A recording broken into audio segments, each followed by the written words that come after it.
Hello, this is Limp Digits, and you may have noticed that something called E3 has been happening this week, and what normally happens there is that in between people going deaf and blind because of all the lights and the noise and the massive quantities of alcohol, news happens.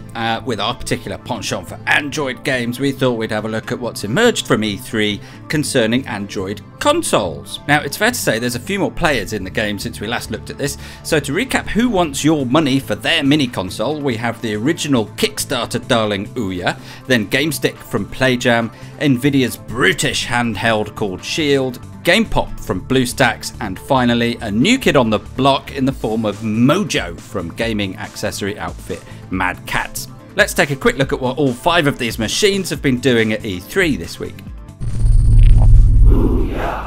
First up, Ouya. Now, the days of adoring fanboys, including us, pouring cash into its Kickstarter campaign are long gone. It's going to come out this month at a price of $99. So what we really wanted to see was not the hardware, but media coverage of the games. Unfortunately, that didn't seem to really happen. What did happen, though, was a public spat with E3's organisers, the ESA, who didn't like the fact that Ouya had set up their stall in a car park opposite the convention centre rather than pay to be in it like everyone else. It was all quite silly. Police were involved and everything. Now, all publicity is good publicity, right? Well, not really. We needed to see the game's Ouya, but now all we get when we do a Google search for Ouya is slightly embarrassing photos of policemen on silly police bikes holding up Ouya t-shirts. That's not going to sell us the console. It's launch month, Ouya. Show us the games.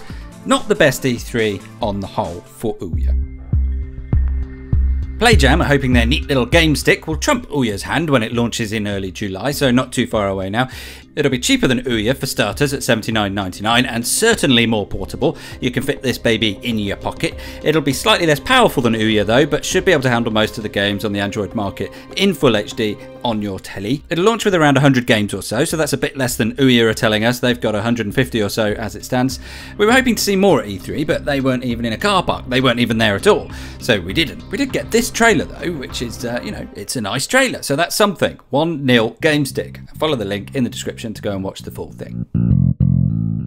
Nvidia were there though, as you'd expect, and have a big ass presence on the show floor. Shield is front and centre for Nvidia this year, so everyone's getting a nice old go. The games that are on display are those that are already optimised for the device's gamepad and 5-inch screen. There should be 25 or so optimised games come the release sometime this summer. By all accounts, those games look the business, but then they should on a $350 machine. Shield is a beast to be sure, but we can't help wondering whether it's convincing anyone in LA right now that they should pay just $50 shy of a PS4 to own one. Time will tell whether Shield is really a genuine contender for the mass market or if it's just a showy demo device for Nvidia's Tegra 4 chipset.